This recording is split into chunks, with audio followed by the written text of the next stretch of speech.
ಅಯ್ಯೋ ಎಲ್ಲರೂ ಮೇಡಮ್ ನಾವು ಸರಿಪಡ್ಸಕ್ ಆಗೋದಿಲ್ವಾ ಮೇಡಮ್? ಬೆತ್ತ ಇಲ್ಲ ತಗೊಂಡು ಇಲ್ಲ ಬೆನ್ನು ಮೂಳೆ ಮುರಿತಾರೆ ಮೇಡಮ್. ಬೆತ್ತ ತಗೊಂಡು ಇಲ್ಲಮ್ಮ ಬೆನ್ನು ಮೂಳೆ ಮುರಿತಾರೆ. ಪೋಷಕರು ಅಂತ ನೋಡಲ್ಲ, ವಿದ್ಯಾರ್ಥಿಗಳು ಅಂತ ನೋಡಲ್ಲ, 10 ಜನ ಟೀಚರ್ಸ್ 10 ಅಂತ ನೋಡೋದಿಲ್ಲ. ಪ್ರತಿಭಟನೆ ಅಂತ ನೀವು ರೋಡ್ ಇಳಿದ್ರೆ ನಿಮ್ ಬೆನ್ನು ಮೂಳೆ ಮುರಿತಾರೆ.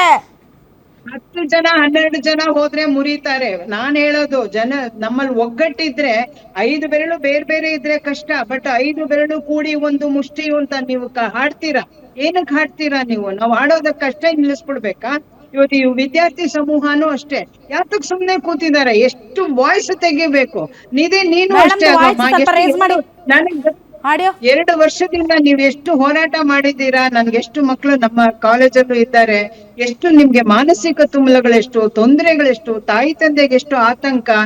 ಎಲ್ಲಾ ಪರೀಕ್ಷೆ ಆದ್ಮೇಲೆ ದಿನಾ ಟೆಸ್ಟು, ದಿನಾ ಮಾರ್ಕ್ಸು, ದಿನಾ ಮಾನಸಿಕ ಇದು ತೊಂದ್ರೆ. ಆಮೇಲೆ 22 ಲಕ್ಷ ಮಕ್ಕಳಿಗೂ ಮೆಡಿಕಲ್ ಸೀಟ್ ಸಿಗಲ್ಲ ರಾಧಾ. ಇದ್ರಲ್ಲಿ 10 ಲಕ್ಷ 10,000 ಎಷ್ಟು ಸೀಟ್ ಇದೆ ಕೇಳದ್ ಹೋಗಿ. ಮಿಕ್ಕಿದವ್ರೆಲ್ಲ ಒದ್ದಾಡ್ಕೊಂಡು ಫಾರಿನ್ ಹೋಗ್ಬೇಕು, ಅಲ್ಲಿ ಹೋಗ್ಬೇಕು, ಇಲ್ಲಿ ಹೋಗ್ಬೇಕು ಅಂತಾರೆ.